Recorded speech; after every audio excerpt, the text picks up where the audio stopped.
나도 그쪽이 좋아서 결혼한 거 맞죠?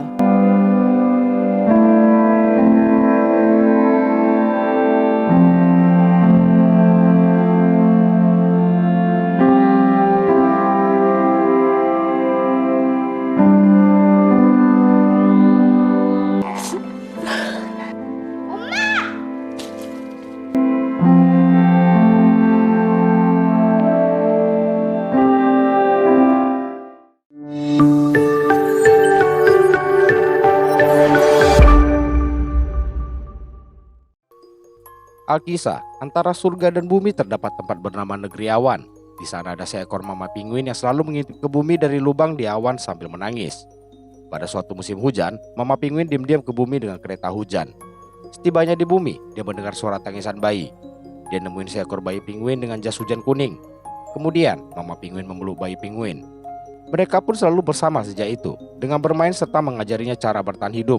Namun, karena musim hujan sudah mau berakhir, muncul peri hujan dari negeri awan yang bilang ke mama penguin, kamu harus kembali sebelum awan menghilang.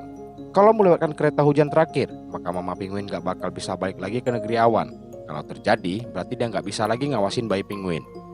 Walau berat, bayi penguin bisa ngerti keadaan mama penguin. Sambil pelukan dan tersenyum, dia berpisah dengan mama penguin. Semenjak itu, mama penguin masih terus ngawasin bayi penguin dari awan. Bedanya, kini dia gak nangis lagi melainkan tersenyum bahagia. Itulah kisah buku cerita milik Jiho yang dibuat mamanya yang meninggal di hari itu, di mana Giba saudaranya mengatakan dia meninggal akibat hamil. Kini tinggal papanya bernama Wojin yang harus merawat Jiho. 엄마 또 만나.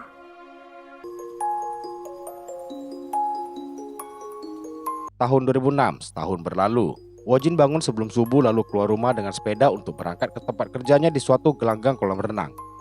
Sampai di sana, dia mulai bersih-bersih seluruh ruangan sedangkan Jiho terbangun dan lihat papanya udah nggak ada. Dia pun lanjut tidur ke dalam lemari baju yang berisikan baju mamanya. Di sisi lain, selesai bersih-bersih, Wojin balik ke rumahnya saat di luar matahari sudah bersinar.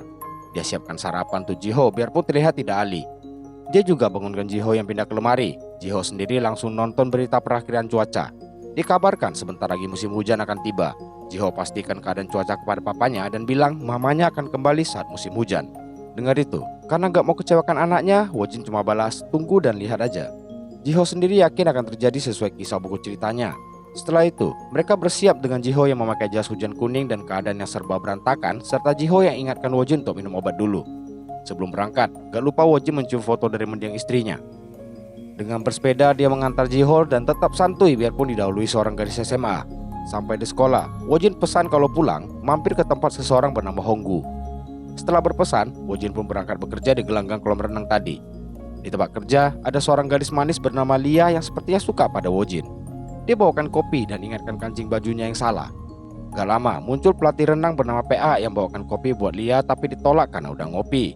Merasa kalah dengan Wojin, dia minum kedua kopi di depannya. Saat sedang melatih renang, para murid malah sibuk perhatikan Wojin yang lagi coba mengait sesuatu dari kolam. PA tahu kalau Wojin takut berenang. Dia berniat mendorongnya, tapi kini ke pria bernama Honggu. Dia sedang perhatikan seorang gadis cantik dengan pakaian tradisional Korea Selatan. Gak lama si gadis pergi, Jiho datang dengan muka bete. Honggu penasaran dan tanya dia kenapa. Jiho malah tanya balik. Dia tanya Honggu, kenapa papanya gak bisa lari dan gak bisa lakukan banyak hal. Si Honggu kasih analogi lampu otomatis yang membagongkan. Padahal intinya cuma kalau banyak kerja maka akan sakit. Jelas jawaban itu tidak memuaskan Jiho. Dia tanya itu karena dia jadi perwakilan kelasnya untuk lomba estafet tapi larinya bareng papa. Honggu coba tawarkan diri, Jiho malah bilang kakinya pendek. Dengan sedikit tipu muslihat anatomi orang gemuk, dia bohong Jiho kalau kakinya panjang cuma tersembunyi. Karena itu mereka sepakat lari bersama. Di saat bersamaan Wojin datang. Jiho peluk dan kasih tahu dia bakal lari bareng Honggu di lomba estafet sebab kakinya panjang. Setelah itu dia pamit pulang. Sebelum itu, Honggu coba kenalkan gadis cantik tadi ke Wojin tapi Wojin tidak tertarik sama sekali. Singkat waktu, hari lomba tiba. Wojin izin pulang awal buat datang ke sekolah. Tapi si PA muncul dan sengaja minta dia ganti bolam dulu. PA juga terus menggodanya dan ingatkan jangan sampai telat ke lomba Jiho. Balik ke Jiho dan Honggu yang sedang bersiap. Jiho masih berharap papanya datang. Mendadak dia dipanggil temannya di saat Honggu pamerkan pakai celana training setinggi perut biar terkesan kakinya panjang. Walau begitu, menurut temannya, Honggu tetap gak bisa ikut lomba. Jiho datangi Honggu dan minta seragamnya karena dia bukanlah papa kandungnya. Saat hendak pergi, Wojin datang dan mengambil seragam tersebut untuk ikut lari bersama Jiho.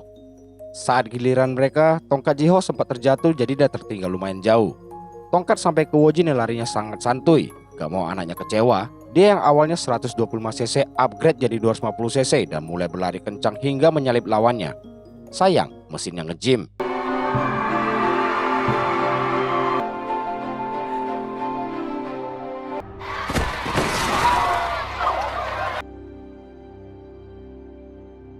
Saat pulang, Jiho mendadak tanya kalau Wojin gak bakal ninggalin dia kan? Wojin janji gak bakal pergi tanpa dirinya serta bersumpah atas negeri awan. Lalu dia mau menggendong anaknya walau lelah buat membuktikan mereka akan terus bersama. Sambil digendong, Jiho ajak dia cuci selimut karena menurut Honggu sebentar lagi musim hujan. Sampai di rumah, setelah cuci Wojin nonton video kenangan mendiang istrinya bersama Jiho yang lagi nyari daun semanggi berdaun 4. Mitosnya, kalau terkumpul 10 akan bisa mewujudkan satu impian, di mana keinginan Jiho adalah ingin mamanya selalu sehat. Setelah nonton, dia tidur. Esoknya ternyata hujan beneran turun. Jiho yang terbangun segera info papanya dan ajak dia ketemu mamanya. Dengan jas hujan kuning andalan, dia segera berlari keluar yang disusul Wojin. Mereka pergi menuju rel kereta terbengkalai hingga lewati terowongan. Di sana terdapat sebuah stasiun tua, di mana Jiho memanggil mamanya. Tapi jelas dia nggak bakal nemuin mamanya di sana. Wojin menemani Jiho menunggu di sana hingga hujan reda. Saat diajak pulang, Jiho menolak karena mamanya bilang akan datang saat musim hujan. Wojin tetap paksa pulang dengan menggendongnya walau Jiho terus merengek. Sampai dekat terowongan, Wojin berhenti karena melihat seseorang di ujung lain terowongan. Jiho bilang itu mamanya, tapi Wojin suruh dia tunggu dulu karena dia mau periksa. Si anak gak peduli dan tetap ikutin. Saat makin dekat, Wojin malah panik karena dipikir hantu. Jiho gak peduli itu hantu, dia lari ke arah sosok tersebut dan langsung menarik tangannya. Mendadak, sosok tersebut sadar dan mulai menunjukkan wajahnya. Ternyata itu memang mamanya yang bernama Su'a, tapi dia tidak kenali Wojin dan Jiho. 누구니? 나 모르는 척해? 엄마가 그런 말. 아픈데. 일어나. 잠깐만. Dengan sedikit memaksa, mereka membawa Su'a ke rumah. Jiho tunjukkan foto serta bukti lain bahwa dia memang adalah bagian dari keluarga. Si Wojin sendiri bingung dan gak tahu harus ngapain. Dia paksa Jiho ke toilet dengan alasan pipis seraya tunjukkan kamar Su'a. Di toilet, Wojin gak tahu kenapa Su'a lupa mereka dan berasumsi dia juga lupa udah pergi ke negeri awan. Jadi dia ajak Jiho buat rahasiakan itu ke Su'a biar dia gak kaget dan juga rahasiakan ke orang lain. Tugas mereka kini membantunya mengingat semua kejadian terdahulu. Di luar, Su'a udah nunggu dan penasaran kenapa dia begitu disambut kalau selama ini tinggal di sana. Apalagi rumah begitu berantakan layaknya kapal pecah. Untung Jiho jago ngarang. Dia bilang Su'a sakit dan dirawat di rumah sakit negeri awan dan baru aja sembuh kemarin. Lalu mereka main petak umpet sampai ke terowongan. Karena berusaha mengingat kepala Su'a menjadi sakit. Itu dijadikan alasan sama mereka. Katanya kepalanya terbentur batu dan pingsan di terowongan tadi hingga kehilangan ingatan. Berhasil mengarang, mereka tidur. Wojin gelisah dan datangi kamar Jiho yang tidur bareng Su'a. Entah buat mastiin Su'a asli atau karena lama gak dibelai perempuan. Wojin meriksa apakah Su'a bernapas sekaligus mengelus pipinya. Setelah pastikan dia berwujud, Wojin pun lega. Paginya dia lanjut kerja bersih-bersih dengan penuh semangat.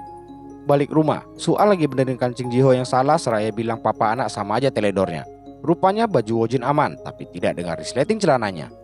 Wojin juga pesan buat istirahat aja di rumah yang dibalas Su'a, suka-suka aku mau kerja apa diam. Lalu sebelum berangkat, Jiho mencium mamanya tapi Wojin belum berani, jadi cukup ritual cium foto. Sampai di sekolah, Jiho pastikan papanya udah pergi karena dia mau cabut buat balik ke rumah ketemu mamanya. Su'a sendiri lagi periksa laci. Dia nemuin dompet berisi sebuah kunci dan cincin nikah. Dia coba cincinnya yang berukuran pas. Mendadak terdengar suara Jiho. Dia alasan gurunya gak datang jadi pulang cepat. Mereka pun lanjut main stako blok, kartu, yoga, tangkap tangan, dan bertinju, di mana Su'a sangat kompetitif di semua permainan. Wojin yang pulang kaget lihat mereka bertinju. Saking kompetitifnya Su'a, Jiho sampai mimisan. Emak barbar. Saat makan malam, Jiho ngebet minta kue beras buatan Su'a. Su'a pun coba buat bikin tapi mungkin dia juga lupa caranya, sehingga kue beras di panci malah meleduk dan jadi bom kue. Takut kena Su'a, Wojin berinisiatif memeluknya agar aman dari bom kue yang meleduk.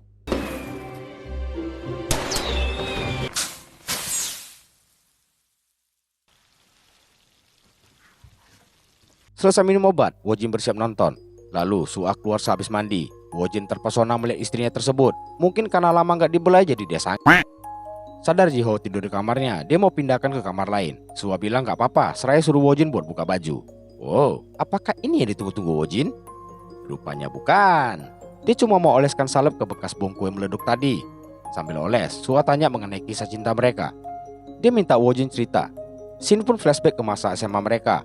Sua adalah siswi terpandai di sekolah, sedangkan Wojin adalah seorang atlet renang sekolah.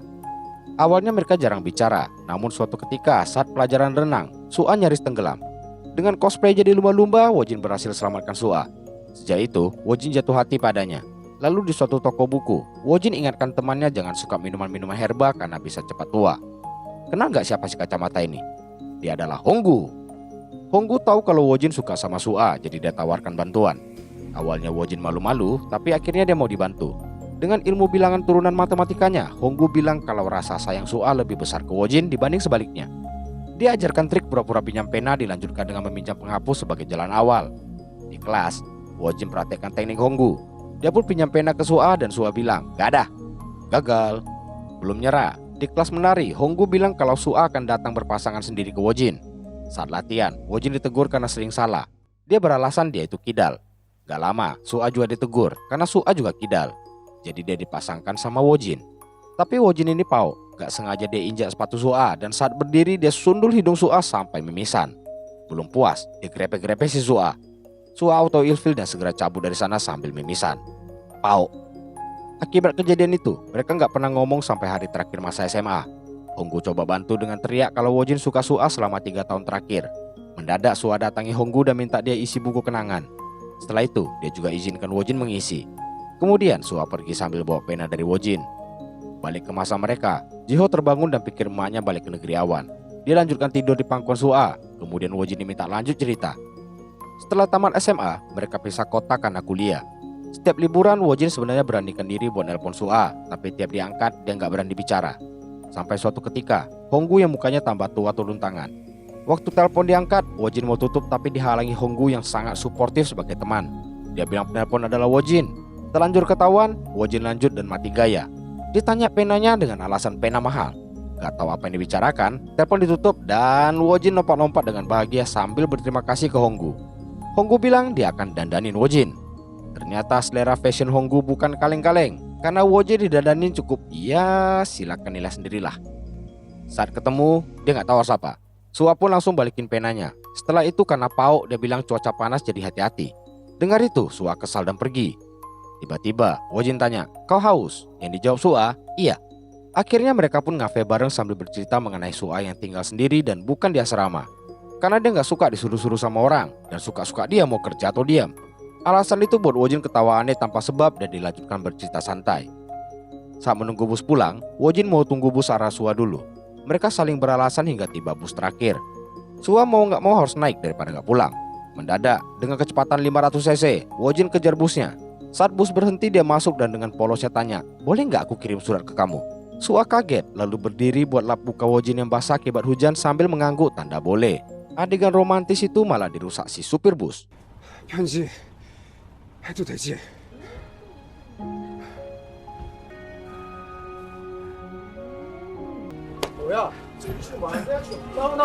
Cerita itu membawa tawa ke masa mereka berada. Esoknya di tempat kerja, dia lihat Wojin agak beda. Jadi dia tanya apa dia pacaran. Wojin dengan coolnya bilang, "Enggak, buat apa?" Dengar itu, dia sedih. Di mana PA muncul dengan posisi kancing yang salah. Bukannya dibenerin, dia malah dianggap gila oleh Lia. Kasian. Di sekolah, karena hujan terus, seorang bocil bilang ini gara-gara papanya. Tiap kali dia cuci mobil pasti hujan. Pembicaraan mereka didengar Jiho yang malah senang kalau hujan terus.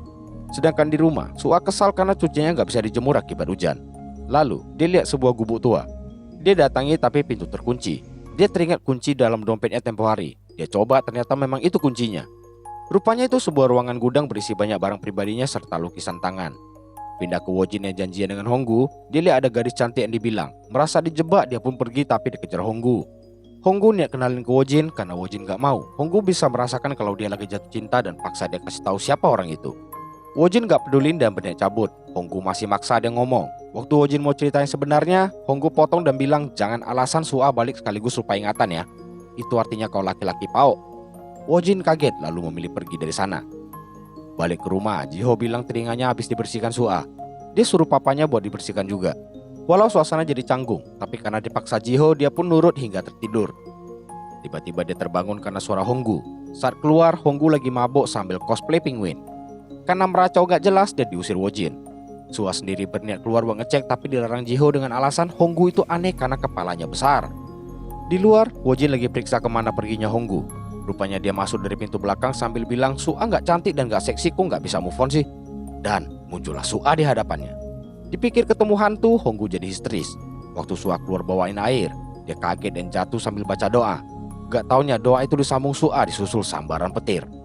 Honggu langsung janji gak bakal bawa Wojin kencan buta lagi, lalu kabur ketakutan dalam mode penguin. Setelah dia pergi, Sua minta Wojin lanjutkan kisah cinta mereka. Flashback lagi saat mereka nonton di bioskop, tempat di mana para pria mengeluarkan jurus kadal lempeng ke pasangan PDKT-nya. Merasa berhasil tapi heran kok pakai sarung tangan, dia tanya ke Sua. Sua tunjukkan kedua tangannya yang gak pakai. Begitu dilihat itu kaki orang yang duduk di belakang. Idiot. Selesai nonton, mereka tunggu bus. Dengan malu-malu tapi pengen, Sua masukkan tangannya ke dalam kantong jaket Wojin, yang dibalas Wojin dengan ikut memasukkan tangannya ke kantong buat gandengan dengan Sua. Adegan ini benar-benar sweet, karena di masa mereka Sua kembali mereka ulang adegan romantis tersebut.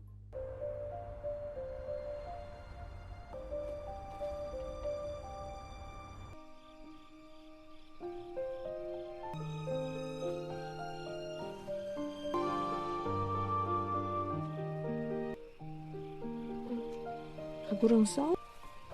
이렇게 조금만 더 있... Kemudian, dengan bersepeda Wojin membawa Sua ke suatu tempat. Dengan hak tinggi, Sua diajak kencan naik bukit. Akhirnya mereka tiba di lokasi kencan mereka, sebuah ujung bukit yang pemandangan di bawahnya adalah layar tancap. Dengan modal teropong, mereka menikmati kencan mereka sambil ngemil. Karena teropong cuma satu, jadi sempat terjadi aksi rebutan. Lihat Sua mulai bete, Wojin mengalah. Lalu, Wojin mencoba mencium Sua, tapi kepalanya malah dikeplak karena menghalangi teropong. Wojin pura-pura bodoh dengan yang terjadi. Saat Sua lanjut nonton, dia coba lagi dan kali ini berhasil. Walaupun hujan mulai turun, tapi sukses menciptakan adegan yang bikin baper penonton.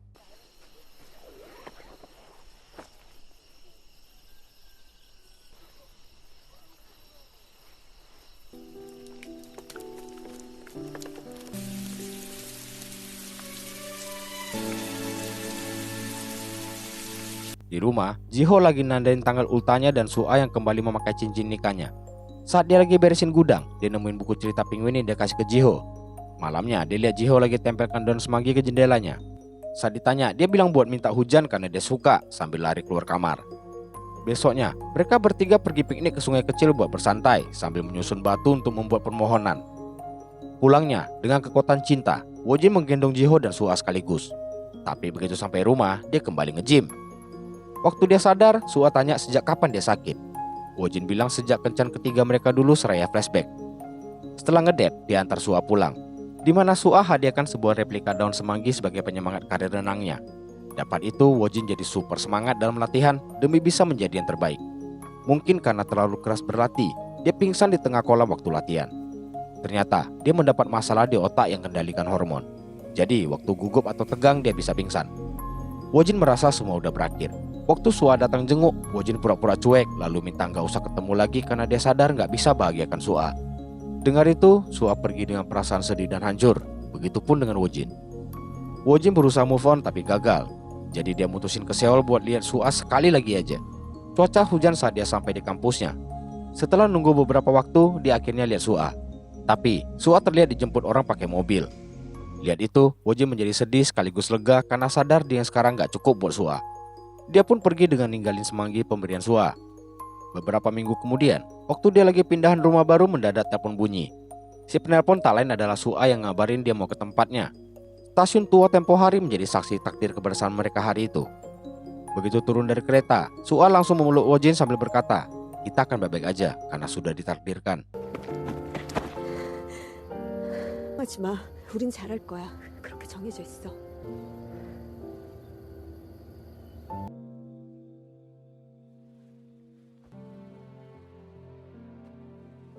Lalu, Sua minta dilamar walau ditentang orang tuanya karena dia harus berhenti kuliah, sebab Sua tidak mau pisah lagi dengan Wojin. Lalu, Jiho pun lahir yang semakin melengkapi kebahagiaan mereka. Pagi itu, Jiho kabari kalau dia ikut paduan suara untuk konser sekolah. Dia berharap Sua juga bisa datang yang tentu dia akan. Di saat bersamaan, TV lagi beritakan perakiraan cuaca. Wojin matikan TV karena nggak mau tahu kapan musim hujan berakhir. Setelah semua pergi, Su'a lanjut beresin gudang. Gak sengaja dia nemuin buku diari atas namanya. Saat baca, dia pun menangis karena sepertinya udah ingat sama semua kejadian, termasuk kematiannya. 임수. 넌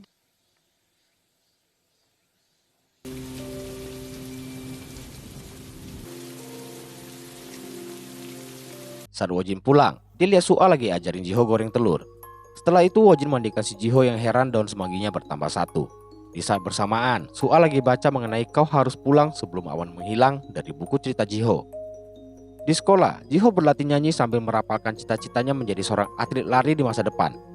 Lalu di rumah dia diajarkan mencuci dan menjemur pakaian oleh Su'a, dilanjutkan memakai vacuum cleaner buat bersihkan rumah. Kemudian, cara keramas yang baik dan benar agar dia bisa mandiri. Setelah itu, Su'a diam-diam nonton video masa kecil Jiho bersama Wojin yang buat dia tertawa dan menangis di waktu bersamaan. Momen itu diketahui Wojin yang berada di luar. Wojin sendiri berupaya mencegah kepulangan Su'a dengan mengajak Honggu buat menjaga pintu terowongan dengan gundukan ranting. Di suatu ketika, saat kerja dia mendapat telepon. Dia segera menuju ke suatu rumah yang rupanya milik teman Jiho. Jiho ketahuan selalu nyaburin mobil papa temannya. Dia nggak mau ngomong waktu ditanya Wojin. Pemilik coba ngertiin kondisi Jiho yang diketahui udah nggak punya mama. Setelah minta maaf, mereka pun pulang. Di tengah perjalanan, Jiho cerita alasan dia karena ingat temannya bilang kalau mobil papanya dicuci pasti akan hujan. Dia lakuin karena nggak mau kehilangan mamanya lagi sehingga dia mencoba segala upaya. Wojin nggak bisa jawab dan cuma bisa diam sambil memeluk anaknya. Esoknya, Honggu kedatangan tamu yang tak lain adalah Su'a. Dengan sok tenang, dia datangi Su'a padahal di balik bajunya ada talisman pengusir roh. Nggak jelas agama kawan ini apa sebenarnya. Kedatangan Su'a buat pastikan toko kue Honggu tidak akan tutup untuk waktu yang lama, karena dia ada permintaan untuk menolongnya melakukan sesuatu. Di sisi lain, terowongan di segel Wojin rusak akibat derasnya air yang turun dari atas. Balik ke Su'a yang pulang ke rumah dengan bawa kue di mana dia lihat Jiho lagi mencarinya ke sana kemari. Dia ajak masuk untuk merayakan ulta Jiho. Saat dinyanyikan lagu ulta, Su'a sempat terdiam karena nggak kuat melanjutkan, namun berhasil dibantu Wojin. Setelah ritual tiup lilin, mereka mengabadikan momen tersebut dengan foto bersama. 생일 축 우리 지호.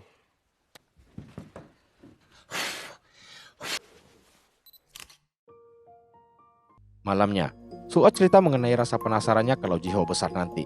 Dia yakin anaknya bakal seganteng papanya juga, yang dibalas dengan senyum oleh Wojin. Dia pun hanya diam sambil merangkul bahu istrinya, yang diikuti adegan khusus dewasa. Pagi pun tiba, hari itu hujan tidak turun. Karena itu adalah hari konser sekolah Jiho, Su'a pergi sambil menunggu Wojin di depan sekolah. Jiho mencoba intip tapi orang tuanya belum kelihatan. Wojin sendiri bersiap berangkat tapi dia lihat kalau si PA lagi ngambang di kolam. Dia berusaha cuek tapi berubah pikiran dan beranikan diri kembali berenang buat selamatkan si PA. Sedangkan Su'a berusaha menelponnya. Di sisi lain, Jiho udah naik panggung. Dia bernyanyi dengan lesu dan sedih. Dia nggak sadar kalau mamanya udah di dalam. Di tengah konser, satu persatu anak maju buat ceritakan cita-cita mereka. Semua begitu bersemangat cerita yang diiringi tepuk tangan para orang tua murid. Saat giliran Jiho, dia hanya berdiri diam yang buat bingung teman dan gurunya. Ketika dia sadar mamanya di sana, dia akhirnya maju. Dia memang ceritakan kalau dia jago lari, tapi dia lanjut bilang kalau dia pandai bersih-bersih yang buat semua makin bingung. Lalu, dia juga bilang bisa nyuci yang buat Su'a nangis terharu. Apalagi ditambah kalau dia bisa keramas dengan benar dan juga menggoreng telur. Cita-citanya adalah menjaga papanya sesuai janjinya ke Su'a. Lalu, semua penonton bersorak tepuk tangan mendengar cita-cita mulia sang anak. Wojin sendiri kembali nge-gym akibat berenang tadi, di mana Su'a masih nunggu tapi dia sadar kalau awan udah mau hilang. Jiho dan Wojin juga sadar keadaan itu. Wojin paksakan diri keluar dari ambulan buat nemuin istrinya. Sedangkan Jiho udah duluan menuju rumah. Dia periksa semua kamar tapi Su'a udah nggak ada. Waktu lihat buku ceritanya, dia langsung lari menuju terowongan, tempat yang kini sedang dituju Su'a. Saat akan berjalan masuk, Jiho muncul dan langsung memeluk mamanya. Su'a yakinkan Jiho kalau itu udah waktunya mereka pisah, sambil minta maaf karena nggak kenali anaknya lebih cepat. Jiho juga minta maaf karena hamil dia lah mamanya harus meninggal. Dia pernah dengar itu dari saudaranya saat pemakaman Su'a. Dia berharap tidak pernah dilahirkan biar Su'a bisa hidup lebih lama bersama Wojin. Dengar itu, Su'a bilang dia adalah kebahagiaannya. Percuma hidup lama tapi tanpa kehadiran sang buah hati. Karena Jiho adalah alasan utama dari pertemuan Wojin dan dirinya. Tapi kini, saatnya kembali ke negeri awan dan terus ngawasin Jiho. Di sisi lain, Wojin berusaha menyusul namun sempat mengalami kecelakaan. Dia lanjut dengan berjalan kaki karena ban sepedanya rusak. Dengan tenaga tersisa, dia terus telusuri hutan hingga akhirnya kembali nge-gym.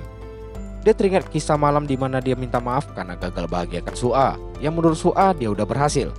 Ingatan itu ngasih tenaga tambahan buat Wojin lanjutkan perjalanan nemuin istrinya.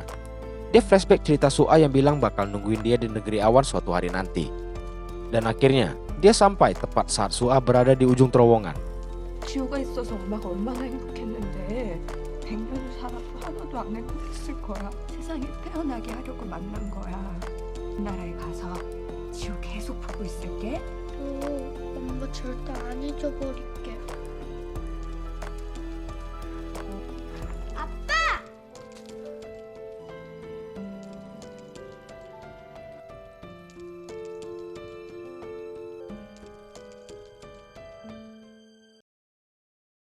Waktu berlalu, kini Jiho dan Wojin hidupnya lebih baik. Ritual cium foto masih terjadi dengan tambahan foto baru di atas. Wojin juga jadi kompetitif dengan gak mau lagi didahului si anak SMA. Di tempat kerja pun, dia kini telah menjadi pelatih renang. Singkat waktu, kelar minum obat dia merasa ada sesuatu di dalam kantong obatnya. Saat dikeluarkan itu rupanya kunci gudang. Wojin masuk dan nemuin diari Su'a. Kembali ke tahun 1990. Ternyata Honggu benar, Su'a jatuh cinta pada Wojin pada pandangan pertama. Dia sangat senang waktu tahu mereka sekelas. Waktu tenggelam dia langsung pergi karena merasa malu. Bahkan dia juga pakai ilmu turunan yang sama dengan Honggu. Momen pinjam pena juga dia sesali karena salting. Begitu juga saat latihan nari, dia sengaja salah supaya bisa dipasangkan dengan Wojin. Dia juga sadar teriakan Honggu di hari terakhir sekolah dulu dan senang dengan isi pesan dari Wojin. Selama masa kuliah, dia selalu pengen nelpon Wojin namun dia malu hingga akhirnya telepon yang dia tunggu datang juga. Apalagi waktu diajak ngafe dan gandengan pertama mereka, itu adalah kebahagiaan Su'a. Hingga akhirnya surat perpisahan itu mengubah segalanya. Setiap detik dia terus mikirin Wojin. Su'a juga lihat Wojin yang datang ke kampus cari dia tepat ketika diajak ambil fotokopi ujian oleh temannya. Dia turun dan nemuin Semanggin di Bang Wojin. Dia kejar hingga nyaris tertabrak mobil, tapi mengalami kecelakaan juga. 난 사고를 당했어. 난 8년 후에 미래로 가 있었어. 모든 기억이 완전히 지워진 채. Tiba-tiba, dia terlempar ke 8 tahun kemudian, yaitu waktu mereka nemuin dia di terowongan. Karena kecelakaan itu dia hilang ingatan, di mana dia kembali jatuh cinta kepada Wojin tapi harus berpisah lagi. Waktu sadar, dia ada di rumah sakit setelah koma 6 minggu. Dia pikir apa yang dia alamin 8 tahun ke depan itu semua mimpi. Perlahan dia sadar itu semua nyata. Kebahagiaan dia adalah bersama Wojin dan Jiho di masa yang akan datang. Tapi, kalau dia pilih takdir itu, dia bakal mati di usia 32 tahun. Sedangkan kalau dia pilih gak nemuin Wojin lagi, dia bisa hidup lebih lama walau nikahin orang lain namun belum tentu bahagia. Su'a sadar, alasan dia selamat dari kecelakaan karena Wojin dan Jiho yang nungguin dia di masa depan sesuai takdir. Karena itu dia nelpon Wojin waktu dia lagi pindahan dan langsung menuju ke tempatnya dengan kereta. Jadi inilah alasan dia bilang kita akan baik-baik aja karena sudah ditakdirkan. Dalam perjalanan itulah dia ditulis dan kemudian disimpan di gudang karena Su'a mau Wojin tahu alasan dia yang seolah hidup kembali setelah mati. Di akhir diari, Su'a tinggalkan pesan terakhir berupa aku mencintai waktu bersamamu, aku bahagia. Selesai baca, Wojin terlihat lebih tua. Lalu, Honggu yang makin tua datang bawa kue ulta buat Jiho yang udah dewasa. Terdapat kartu ucapan ulta ke-20 dari Su'a. Tiap tahun sejak dia pergi, Honggu datang bawakan kartu ucapan yang dititip Su'a dulu ketika datangi Honggu di toko kuenya. Setelah itu, dia minta Honggu antarkan dia ke kota. Sebelum pergi, dia pesan ke Wojin tunggu dia pulang karena dia akan masak nanti. Lalu, Wojin berdiri di depan rumah sambil memandangi sekitar sekaligus mengakhiri film ini. Tamat.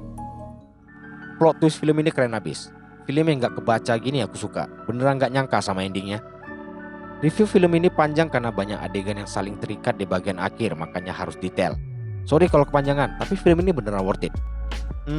Kalau bisa tahu takdir kalian dan bisa kalian ubah supaya hidup lebih lama, kalian milih takdir jalur bahagia sama seseorang atau hidup panjang tapi nggak bahagia sama yang lain?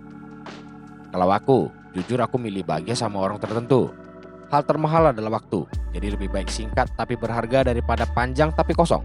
Gitu loh. Kalau aku ya. Sekian aja lah biar nggak kepanjangan. Kalau ada pendapat tentang film ini bisa dibahas di kolom komentar. Oke, thank you for supporting this channel ya. See you again soon. Dadah.